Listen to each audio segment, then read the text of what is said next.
In Session with Dr. Farid Holakouee.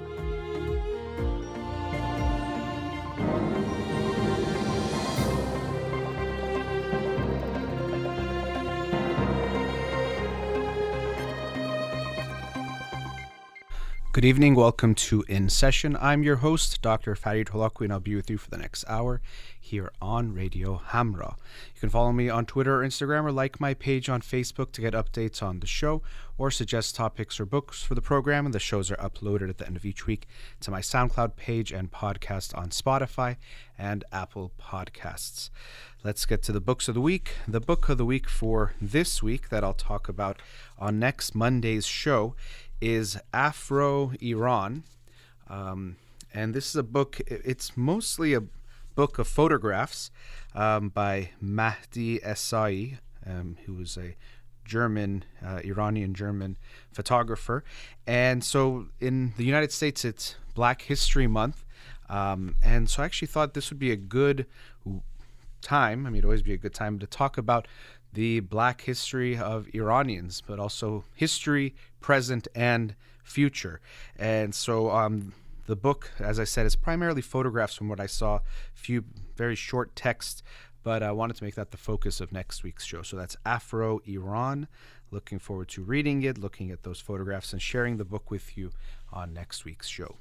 The book of the week from last week that I'll talk about tonight is Think Again by Adam Grant. And this is a really, really important book for people to read. I'm so glad I read it. I was excited to read it. It just came out about a week ago. And the title is Think Again, The Power of Knowing What You Don't Know. And the answer to that, the power of knowing what you don't know, the truth is we don't know a lot, and we don't know, or we know a lot less than we think we do, or we don't know a lot more than we think that we don't know. And so this book, Think Again, is in a way an invitation to recognize that we need to think about what we know and don't know. And also I think we need to think about how we think about these things, of what people know, knowledge, how much someone should know about something to consider them knowledgeable, or how much people can know about certain things. Because what I think is an interesting point, I've mentioned this a few times recently, that when you look online, you'll see people talk about really complex social issues, from abortion, gun control, opening schools during the coronavirus, how to handle the coronavirus, vaccines, vaccine rollout, all these types of things, with such confidence. And they think that that confidence shows how smart or right they are, when really we have to recognize we can't be that confident in these types of issues. And actually, the more you actually understand the issues, the more you recognize you can't be so certain about this is the only way to do something, or this is very easy, you do it just like this. So I think this book is very important because, as he puts it, a few reasons. One is the knowledge is expanding and multiplying so much quicker than ever before, and it'll keep happening in that way. And so even if you are knowledgeable in a certain field, first of all, you can never know anything or everything about a certain field. Even if you did somehow know everything or almost everything, the knowledge would keep being added to that. So if you think, well, I know everything about, if someone tells me I know everything about biology, that actually tells me that individual doesn't really know what really biology is all about, because they probably don't get how much there is to know. And they don't really probably know what it means to know something, because to say you know everything about a field is just showing that you're missing the point on multiple levels. Unfortunately, we have some misunderstandings and misconceptions about what it means to be an expert or knowledgeable about something. And so we sometimes think we should look for someone who says they know everything about something, or who so confidently talks about an issue as if it's simple, when really it's much more complex. And we take the way that they talk about it as evidence of how brilliant and knowledgeable and smart they are, rather than recognizing that they are failing to recognize the complexity of the issue, and also they are doing that either, as I say, to sell us something like a product, or sell us themselves, that I figured out this complex issue because I'm so smart. No, usually the case is they want you to think they figured it out, so you think they're so smart, or so you buy their product or like and subscribe or do all those things, which I think I did at the top of this show. So I have to be aware of what I say. So I think just having a paradigm shift about what we think about what it means to know things and be knowledgeable is very important. And this book, I think, invites us to do that and to look at that. So throughout the book, he actually was, I think, interesting, brought up different points that were kind of facts I didn't know about. So again, it makes you think again, to rethink what you think you know. For example, there's that old analogy of a frog in boiling water. Maybe you've heard it before, that they say, if you put a frog in boiling water, it's going to jump out. This is if you want to cook a frog. But what you do is you put a frog in normal water and you slowly warm the temperature, and the frog won't realize the temperature's boiling or getting hotter until it's too late, and then the frog dies. And this is at times used as an analogy that we better be careful about when things are changing, that they might change slowly, but this is how they're going to get us. Eventually they're going to burn you, which there could be truth to that, but there isn't truth to that analogy. He talks about in the book, Adam Grant, that actually if you put the frog in boiling water, it might not be able to jump out because it gets burned. And if you warm the water up, actually they will jump out. They don't just wait there and get slowly burned over time. So as he said, it's not that the frogs are the ones having the issue. We have an issue that we've heard something and repeated it and we think we know. And I think that's something that happens a lot. We think we know something because, well, I think I heard it somewhere. People have said it to me, or people start saying it over and over again, or sometimes it's a saying or it rhymes, certain things like that, and we think it's true when we don't really know. And so this book is inviting us to rethink what we think we know. When you think you're so certain of something, go look a little bit deeper about it, rethink it, and it's actually not weak to think things. It's actually very strong, and I'll get into that a little bit later. Also, like another one of those things that we think we know is the first instinct fallacy. I remember hearing this, and me and actually Parhal, my brother, we talked about this recently, that we don't really think it's true, but you've maybe heard people will say, if you're taking a test, always stick with your first answer. It's the right answer. If you think of changing it, don't do it. You're going to change to the wrong answer. And as he says, we have to look at that, and researchers have looked at that, and they found that it doesn't appear to be the case. Actually, when people change their answers, when they're uncertain and they change their answers, they were more likely to switch to a correct answer rather than to a incorrect answer. And so we think this is true because we've heard it. And also there are some things we like to, as it's called, the first instinct fallacy. We like to think that if we think something, or that's our guess, we have to go with our gut instinct. And I think there can be a lot of truth to things like intuition, being in touch with what you're feeling. That can be very valuable, but it doesn't mean it's always right. That's another one of these things we have to sometimes recognize, is almost every issue is more gray than black and white. So it's not that always trust your first instinct, it's never wrong. Unfortunately, it's not that simple. And of course, it doesn't always mean you have to rethink it. It's always going to be right to change it. It's more nuanced than that. So we want to keep that in mind. Another interesting thing is we would think that people who are more intelligent would have an easier time rethinking what they think, but that's not true. He had a quote. It said, "Mental horsepower doesn't guarantee mental dexterity."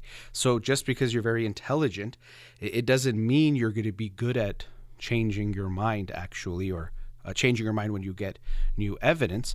Unfortunately, you might even be better at tricking yourself into thinking the same things, believing the same things that you did, because you can find a way to try to make things make sense.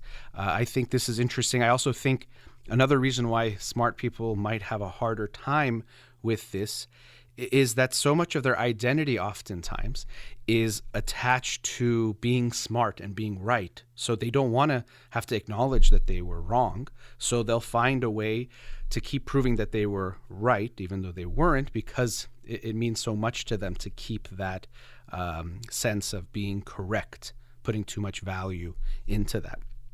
So when we're trying to look for information, as I've I put a quote up from my own in a way of when we do research, most people aren't doing research. They just research for what they already believe to be true. And we're seeing that happening right now, especially with things like social media, where people who are conservative are going to look at conservative outlets and conservative news and have conservative friends. People who are liberal, same thing. And we think we're finding more and more of the truth, but really we're just looking for what we want to look for. And there's two psychological type of biases that relate to this. One of them, to me, they're very related and overlap, but one is the confirmation bias. You've probably heard of that one before. It's seeing what we expect to see. And the other is desirability bias, seeing what we want to see. So they're very much overlapped. But so when we're looking for information, we find information that seems to confirm it, even if it's not exactly what we all the information, we'll find the parts that confirm what we want, and we'll see what we desire to see, what we expect to see, what we want to see, we'll find. And so people are doing that when they usually say, oh, I'm researching into this topic. And that's unfortunately a problem. So, there's interesting quotes even or ideas about, for example, presidents. What made the best presidents? And what was the greatest predictor of how presidents did was their intellectual curiosity and openness. And I thought that was interesting because sometimes when we think of leadership roles like a president, we think we need to find someone who knows and always knows and sticks to their guns and keeps things the same way and doesn't change their course. Of course, there can be importance to having some convictions, but not holding on to them too tightly, because when you get new information, if you don't change your mind, you are being pretty dumb if you don't change your mind with new information. And that's what people do a lot of times, or we think we're supposed to do. I shouldn't be a flip-flopper. I shouldn't be changing my mind so much.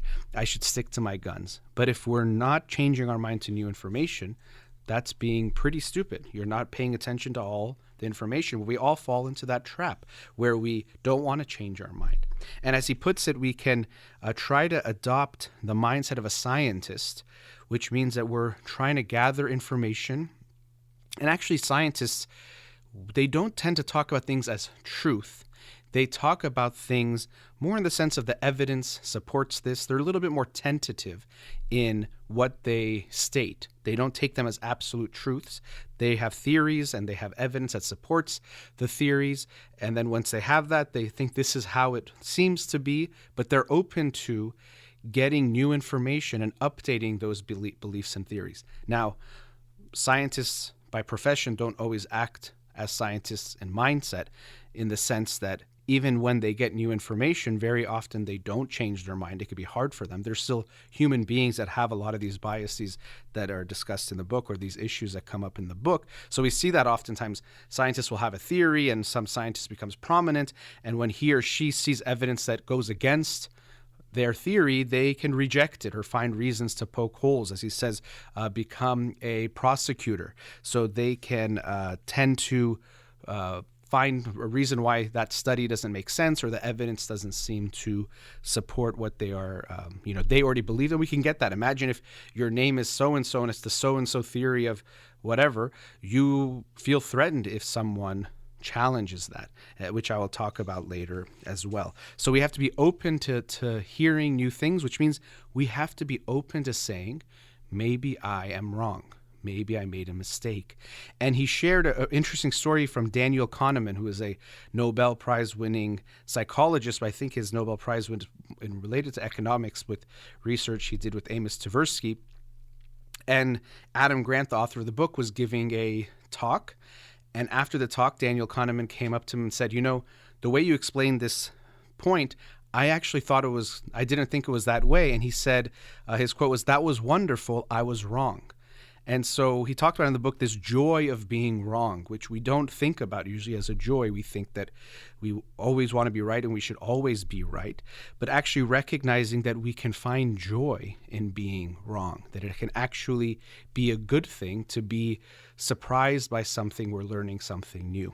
So after the break, I'm going to continue on this book. Again, it's Think Again by Adam Grant. Talk about this concept he puts out throughout the book of confident humility. Sometimes we might think of these things as opposite. You can't be confident and humble or show humility, but actually that's something we might want to strive towards and look for in others. So I'll continue talking about the book Think Again by Adam Grant. We'll be right back. Welcome back. Continuing the discussion on the book Think Again by Adam Grant. And before the break, I mentioned this quality of confident humility that he talked about. So in this chapter, the chapter is called The Armchair Quarterback and the Imposter. So there's something called the Dunning-Kruger effect, which is a really interesting concept in psychology, which is essentially that people that lack competence, they tend to be the most confident in what they do, or they're overconfident, which is kind of strange. So the people that are the worst at doing something or not very good at something, they're more likely to be overconfident. And this relates to what I was talking about before. So this is called the Dunning-Kruger effect. And it's a pretty interesting psychological concept that we see. And oftentimes it's that when we don't know enough about something, we don't realize how much we don't know.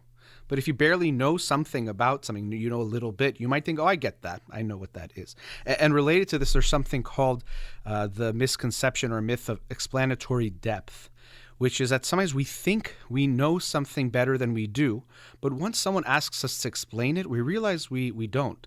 So if someone says, do you know how a toilet works? And you think, yeah, of course, yeah, I get it. And then you say, explain it, and people, they have some ideas and they think, but most people will not be able to explain to you the mechanics of what makes a home toilet work, or a bicycle even. They kind of might have some ideas, but they don't really get it, but we think we do. So again, we tend to think we know things better than we do. But the Dunning-Kruger effect is this very, in a way, maybe dangerous sounds bad, but it can be in the sense that people who don't really know how to do something, they overrate how good they are. And this creates something that he calls the armchair quarterback, or this concept where people who sometimes, you'll be watching sports with someone and they think, oh, if I was there, I would have thrown the ball to this person. Or if I was the coach, I would have done this. It would have been so easy.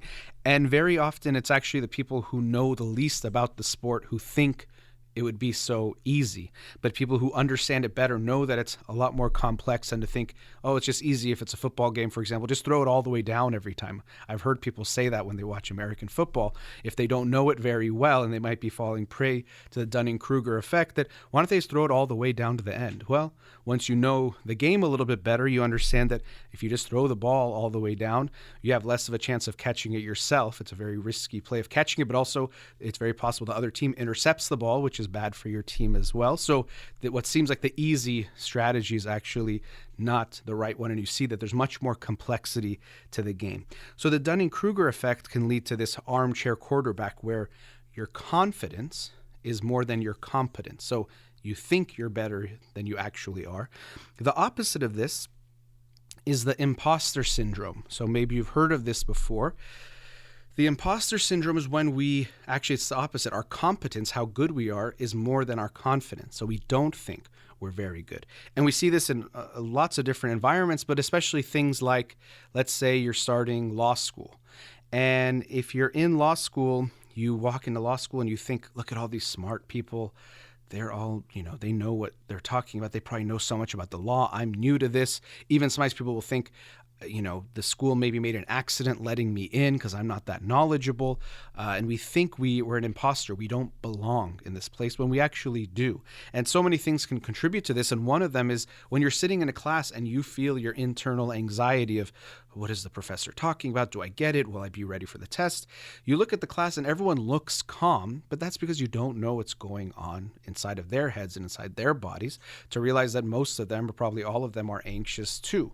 And they're also worried. This is also what happens when you're sitting in a lecture and you look around, you think everyone's getting it and you're not. Finally, you get the courage to raise your hand and ask a question, and you see, 8 other people kind of groan like, oh, thank God you said something. I didn't know what the professor was talking about either. So we very often underestimate, and this is what could be part of the imposter syndrome, where you think your competence is less than your competence, how good you are, is more than your confidence, how much you believe in yourself. And he says we want to try to find some middle ground, something we can call confident humility. So in confident humility, you have belief in yourself that you know you can figure things out, you can handle challenges, but you know that you don't always have the tools or, let's say, the knowledge at a certain time to know everything or to know it well. And that's actually what he's talking about in this book, would want to strive towards, is having this confident humility. I believe in myself, but I know that there's so much I don't know or so much for me to learn. So I want to keep learning. I want to think about what I think I know, not try to just take things for granted, that this is fact or I know this for sure. Reevaluate things, rethink things, as the title of the book says, think again, and to approach things with this confident humility. And I really admire that, and I think it's something important for us to all strive for, is to have that confident humility and realize that saying I don't know something is not a sign that you lack confidence or that you don't know anything. It actually very often is a thing that the most intelligent, smart people do, is they get that there's a lot that they don't know. Something I try to keep in mind on this show, but also something even with my clients, being aware of that yes, you want to show competence to feel that they know they are in good hands if you're treating someone, but that you don't know everything, and even show that human side of yourself too, that of course you make mistakes, you struggle with things no matter who you are. And I think this confident humility is important. I see it in all cultures, and especially online now, that we're drawn towards people that just make everything sound simple. They tell you, here are the 3 reasons why this happens. I know exactly how to fix this issue, and this is how. And we're drawn to that. And especially online, these things get more attention. People have short attention spans. They want to get certainty. These things get shared more. And unfortunately, you see a lot more of these things become popular online, where people take complex issues and make it seem like it's so easy when it actually is not. It's not that easy to say, this is the way to make every relationship work. It would be nice if someone could tell you that, but it's just not the truth. It's not capturing the complexity of the issue. And so even when we look to who we want to call experts, we want to recognize that we can be fooled by their arrogance, thinking they know something, and it feels good to be in their hands when they come off that way, but that usually means they aren't telling us the full picture, and they're kind of duping us, tricking us into thinking they understand something fully and are going to make us understand it when really they're not. So I really do think it's something to be aware of. We are drawn to that sense of certainty because uncertainty creates some anxiety.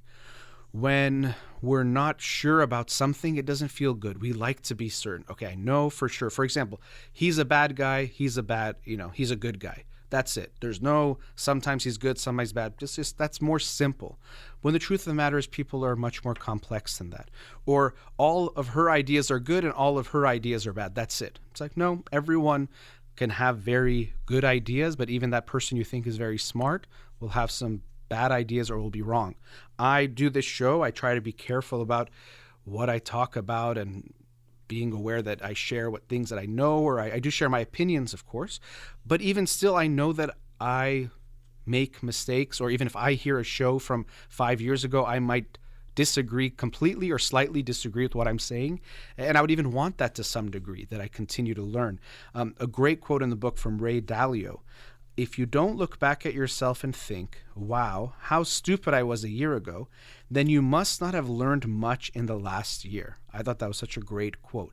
If you really look back a year ago and think, yeah, everything I knew last year or everything I know now I knew a year ago, then what did you do in this last year in learning, rethinking, becoming more wise? So you should look back a year ago. Now, maybe it's dramatic to say how stupid I was. Maybe you will in some areas of life, but you might not think you were stupid. But I think it illustrates that point that you should look back and think, oh, wow, like I thought this, I know a lot more about it because I've learned and reflected. And it actually shouldn't be a bad thing. You should feel bad if you haven't grown and become more knowledgeable. Related to this idea of an authority knowing things, in again, all cultures, but Persian culture, Iranian culture, we're really very much stuck on this, that if someone is an expert on something, they're always right. We never question them. They are perfectly knowledgeable about the issue, and that's it. There's no questions asked. And when I was doing my first internship during my graduate school program, I was at the USC Student Counseling Center. And in one of our training videos, they had us watch this video about students from different cultures and things they've experienced to help us become more culturally competent, sensitive, aware of what international students might be experiencing. So if we are treating them at the counseling center, just some things to be aware of. And I'll never forget, there was an Iranian student. And so first, one of the things he said was, I was surprised when I saw people eating in class, because in my country, you would never be, eating in class. That would be disrespectful. And then later they had another clip of him, which I thought was really interesting. And I kind of laughed that everyone else was kind of paying attention. But he said, I was so shocked that in one of my classes, a student asked the professor a question. And the professor said, you know what, I'm not sure about that. Let me go look into it and I'll come back to you next class and explain it. And he said he was just shocked. He couldn't believe that the professor said, I don't know. And he even said, in my country, even if the professor doesn't know, they'll just still say an answer to show that they know, because they can't show that they don't know everything. And I almost laughed, and everyone else, as good therapists are kind of like paying, yes, okay, interesting. That's something I should be aware of. But I was kind of laughing because I do think that's funny. But it's true that we're so used to the authorities having to say they know everything that they should never acknowledge they don't know something, which is really a huge problem. And it's not the truth. No one knows everything about something. And if they tell you they do, they just either don't realize how much they don't know, or they're trying to trick you. And so you should be aware of that. Even, he shared this story. It was really interesting.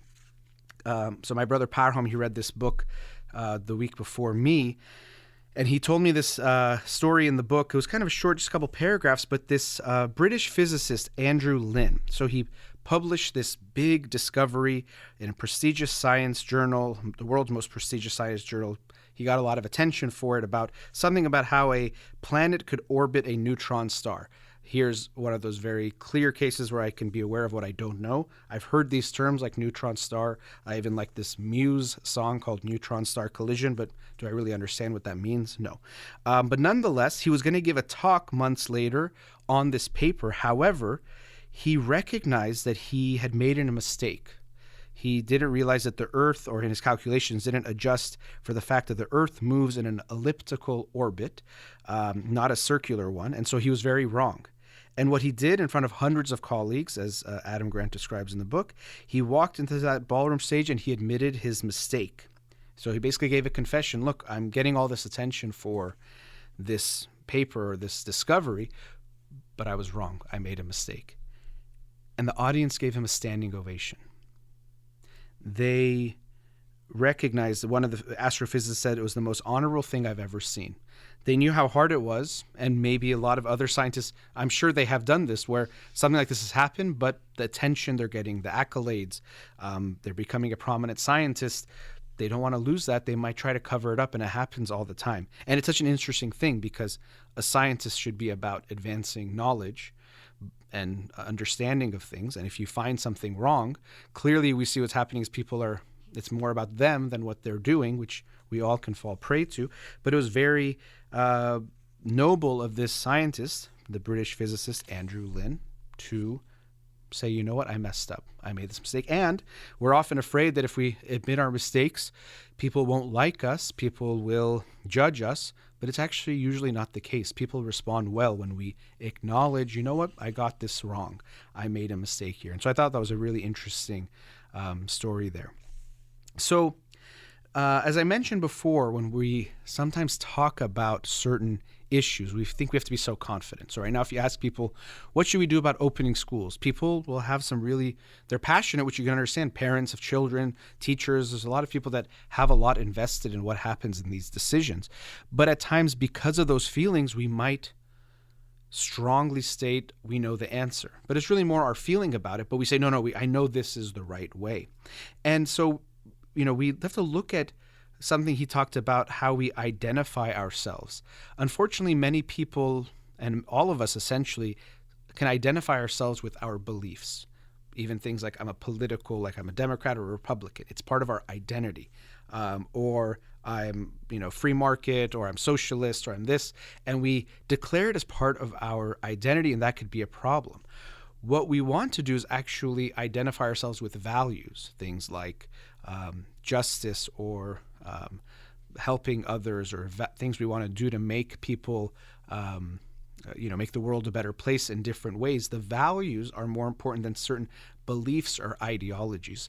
When we have ideologies, we get ourselves into trouble. Even, I've talked about this before. We talk, maybe you've heard a lot about identity politics, which is where people say some people like it, some people don't. There's, again, schools of thought on this and strong beliefs about should we talk about races and racism and male, female, transgender, these things. Are we getting too focused on those types of demographic types of things, which is important. But I think what might be even more important than looking at that is how much you identify with your politics or that type of identity politics. How much of your identity is what you believe? Because when it's tied into what you believe is who you are, you're afraid to challenge it. Because if you say, I am a Democrat, and then I say, well, here's some things about what you're saying that might not be true, or some ideas about that might not support what you're talking about, it can feel like I'm attacking you at your core rather than just something you think or you believe. So we want to be aware of how much we identify with our beliefs, and not everything you think, things will come to your mind, do you have to fully believe as some kind of absolute truth. It's just something you've thought about. Okay, I think, this is what I feel like this could be okay, I'm learning something new. And we have to recognize our biases. Okay, I like, when it comes to taxes, I feel like I always want it to be lower. So, someone else might think, I realize I have this kind of a bias or I feel this way, rather than thinking it means it's some kind of a truth, recognizing that actually these are just the things I think and believe. And if I get new information, I'm going to update my beliefs and the things that I think.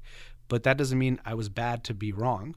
All of us right now think things that some of them will be true, some of them will be totally wrong, some of them will be a little bit wrong and need to be updated. But we hopefully will maintain that spirit of curiosity and wanting to learn. And the first piece of that is recognizing that I might not know everything that I think I do, that I have to be open to recognizing that sometimes I might be wrong, and we have to give that up. So after the break, I'm going to talk a bit more about when we're trying to talk to people about issues. So the first section of the book, which I focused a lot on so far, is how we want to rethink things again and recognize issues that might get in the way of our own rethinking. But then later in the book, he talks about how we can use these tools or be aware of this when it comes to talking to other people. How do we help others to think again? How do we help others explore different things and have those conversations, which can be difficult, but how can we make them a little bit easier? So I'll continue talking about Think Again by Adam Grant. We'll be right back. Welcome back. Continuing the discussion on the book Think Again by Adam Grant. Again, highly recommend the book.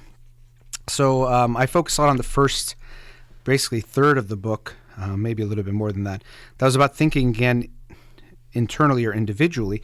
Then it gets into talking to others about things and issues, which is a big one. People ask a lot about, okay, my friends believe this, whether it's conspiracy theories or opposing political views. How do I talk to them about it? Now, first and foremost, one thing we have to recognize, even before I get to that, is that your mindset, and we've all been there, I've been there too, is we're thinking, okay, I want to talk to my friend. I'm right, they are wrong. So how can I get them to realize they are wrong, basically, and change their mind? And so if we enter a conversation with that mindset, that's problematic. And even as the title of the book implies, think again. First of all, approaching a conversation in that way, but even in being so sure that you are right and they are wrong. I think if you enter a conversation that way, you're not really having a conversation. You're basically just trying to make them think like you. And you're going to think the conversation is a success if they think like me. If they don't, something went really wrong and I'm unhappy about it. So that's the first thing. And even he didn't say that in the book at all. I can't imagine him saying something like that with how he was writing. But sometimes when he was saying to talk to someone, it could come off that way. Like, you are the one who is right, and so you have to convince someone to change their mind. But anyway, so he talks about people who are things like good at debating and what they do. And so a lot of times when we think of having a conversation with someone, we think, I have to overpower them. And that's how we approach debates a lot of the time. I'm going to show you that I'm right and I'm smarter than you. But actually, when you have debates with people, again, not just because you want them to think you are right, but really to make the conversation go better, you actually don't want to just push at them so hard. What usually helps is to first actually recognize what you might agree on. And so this is true if we're talking about debates in a professional type of sense, or if you're talking about political issues with a friend, or if your partners, husband and wife, spouses having a conversation. Rather than trying to prove why you're so right and they're so wrong, try to start with what you both actually might agree with, or if you both have the same values. Oftentimes I work with families and, the parents are trying to get their teenager to study. How do we make him study more? How do we get them to do more work or, get good grades? And then the parents start putting these rules and imposing, you have to do this. If you get a bad grade, we'll do that. And oftentimes I try to shift the paradigm if I have everyone together and say, look, I think you all want for your child to get good grades. You do, and also your child does. It's not just that you want them to good grades and they want bad grades. You actually all want the same thing. Let's see where we have common ground and start from there and create something that works for everyone, rather than think we have to convince him to study, or it's about you or about him or about her. It's all of us. So if you're talking to someone, let's say you believe in one thing about some topic, they believe on the other, rather than just saying, unfortunately, what we're seeing now is you're so stupid, you're crazy, how can you think that? I have to show you how dumb you are. You're not going to get very far having that, and that's what happens. It just gets ugly. You don't convince each other of anything. You just like each other less by the end of the conversation. That's the only thing that's going to change, is your opinion of that other person, not your opinion about the issue. But if you actually show some level of, I want to understand, I want to show where we have common ground, or talk about where we have common ground, and see if I can get a better sense of why you think even the way you do. Explain it to me, rather than just telling them they are so wrong. And he talks about arguments, how they could be a good thing. He said there's something called there was a movie, The Fight Club, but he says the good Fight Club, the first rule, avoiding an argument is bad manners. And so we can actually find that if we approach them the right way, we should want to engage in conversations. We should want to have these healthy debates where we can learn from each other. We can share our ideas, and actually in sharing, as I get to experience on the show, when I talk about my ideas, I'm thinking about them out loud. I sometimes can refine them over time as well. So I benefit from that, but I don't get this aspect of it when I'm talking to, of course, the show, in the show context. But then the other person shares their perspective, you learn from them as well. And actually, you might change some of your ideas, you might understand your own ideas better. It'll be a good process if we can have healthy debates and conversations about issues. We'd actually all be growing and getting better. Unfortunately, what we're seeing is polarization, which is when we get more entrenched in our own views and believe them more strongly and feel like anything that challenges them is really negative. That unfortunately leads to more polarization and distance rather than coming together. So we can actually try to recognize that we can have respectful disagreements. Even actually, he had cited some research saying that for parents, we talk about parents arguing in front of their kids. Of course, ugly fights like yelling, screaming arguments, and hopefully you don't do that, period. But you don't want to do that in front of your kids.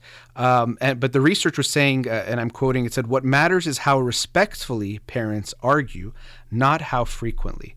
So, if you're talking in front of your kids, even having some healthy disagreements in a calm way, because I say calm, sometimes when you're talking to your friends, you might get a little bit heated, but especially for your kids, when you get too heated, they can get worried or concerned.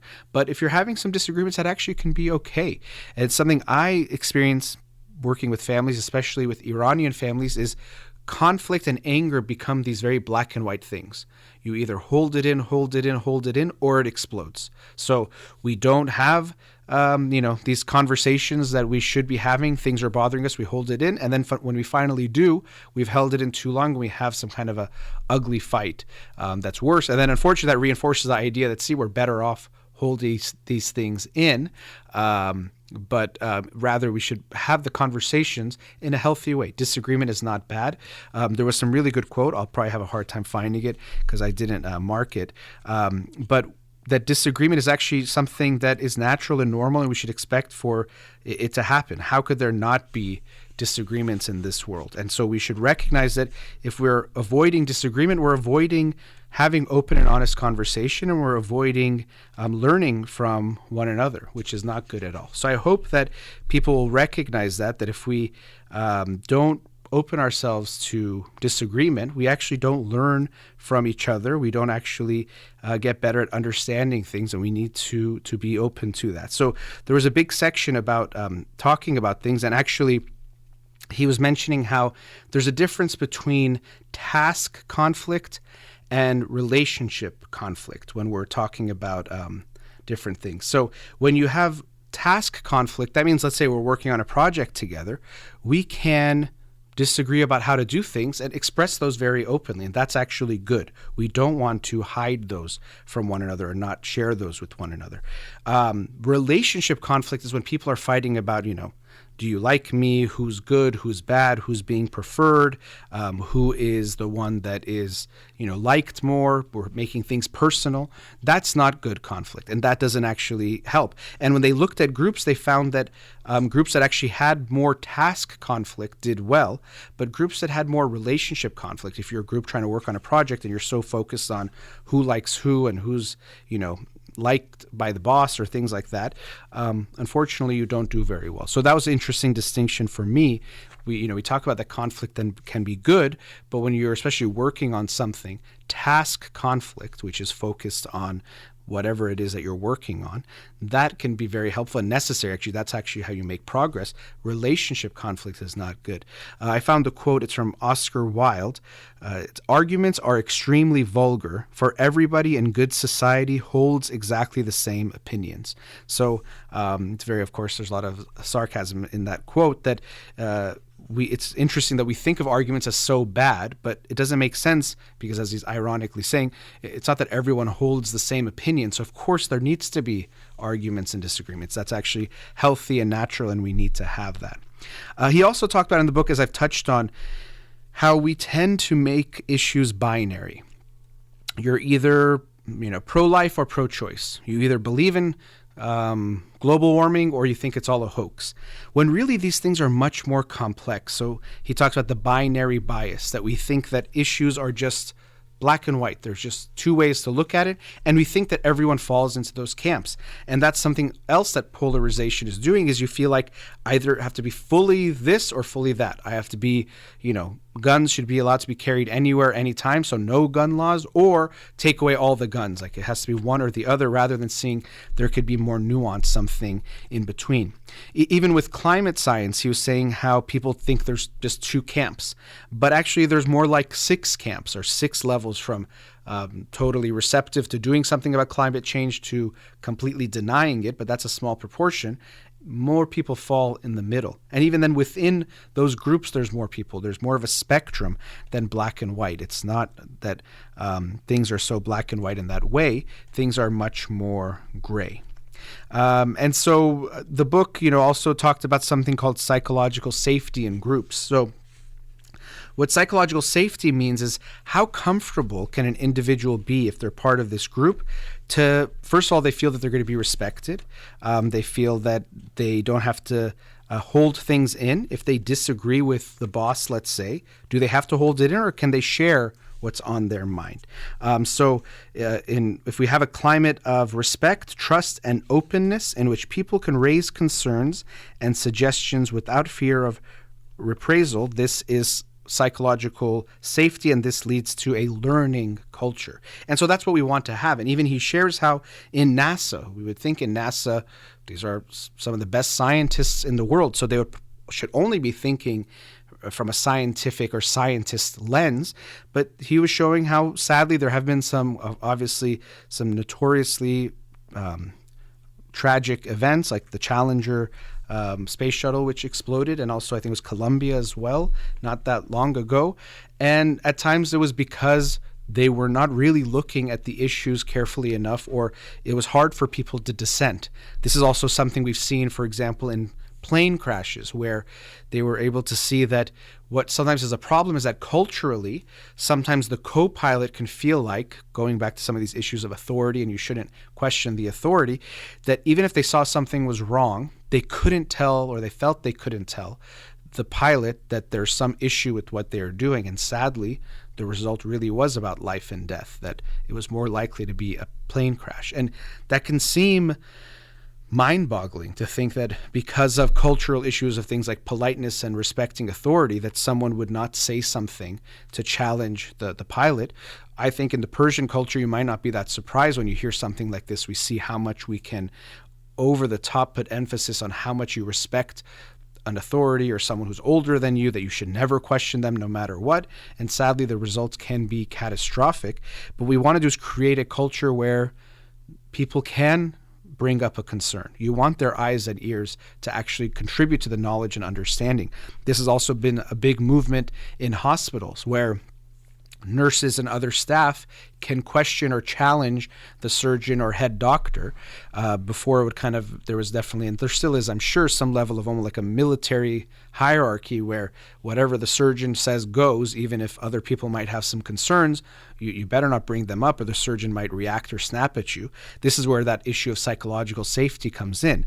Psychological safety doesn't mean we don't have standards, we don't care, everyone should be relaxed and comfortable. No, we still have high standards, but there should be that climate of respect and trust, but also you should be allowed to challenge the authority. And this actually helps a group do better, to get better results. So if you are the leader of some kind of group, whatever that might be, you want to make sure that you actually make this clear to the people you're working with, that they can challenge you. You want them to question what you are saying. Again, it doesn't mean you don't know. You're going to get things wrong. You should want people to challenge you, to question you, so that you can grow. And the book even gets into things like education, how we can be aware of how we teach our kids. Of course, it's complicated, for example, to tailor everything to every child. That's ideal, and we can go more towards that. But even things about textbooks and how we tend to think, even all of us when you're in school, if something's in the textbook, it must be true. But there are some teachers that even were showing, to prove the point, showing older textbooks to children for them to recognize that how wrong it could be. So we don't want to be a passive receptor of knowledge. So I mentioned that Erich Fromm talked about in the book To Have or To Be, when you're reading a book, rather than just being passive, meaning that you just, okay, whatever this author is saying, I'm just going to put it into my mind and not think about it. You should think about reading like a conversation, that you're reading the book, but as you're reading, you're thinking about it. You're even questioning, do I agree with this? Do I not agree with this? Does that make sense to me? How else do I think this thing might be true or different? So we're not just passively taking in information. Now, when you're the authority, a lot of times it's easier if the people you're teaching, the people you're working with don't question you. And this is sometimes what teachers want. Okay, just shut up and listen. Don't ask questions. Now, you could do that because it's easier for you, but you should recognize that your students will be paying a price if they are not given the opportunity to question you, to challenge you, to think about things. So if you're teaching a class or have some kind of position of power, there does need to be at times some level of authority that you have with your position to just make things run more smoothly. If you're on a plane, it's not that everyone's flying the plane. We need a pilot to be taking control of that. But of course, if they have a crew, we hope they can work together. So you need to have that authority, let's say even as a teacher, that you're going to be the one running the class, but it shouldn't be that everything you say cannot be challenged as if it's somehow, holy and coming from some special book. Even sometimes the book you're reading from might need to be updated and changed. So I think that's something important that I've always thought about that. But when I read that from Erich Fromm a couple of years ago, I try to keep that in mind. When I read the books, I'm not just passively taking in the information.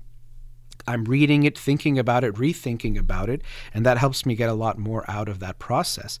And I also try to think about and rethink the ideas I have. As I mentioned, I talk about a lot of different issues on this show, from parenting to relationships to individual psychology, self-care, and I try to be open. I'm sure there's times where I won't always be, but to challenge myself to make sure, do I know what I think I know?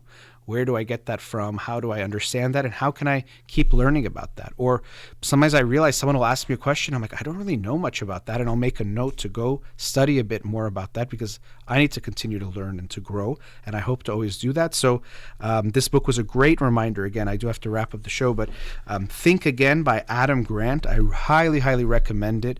And we all need to be aware that as the book says, the power of knowing what you don't know. We don't know as much as we usually think we do, and that's okay. Even a knowledgeable person doesn't know a lot. And this book does a great job of reminding us the benefits of thinking again. All right, that brings us to the end of tonight's show. A big thank you to Amir here in the studio. You've been listening to In Session with Dr. Farid Holakouee. Have a wonderful night.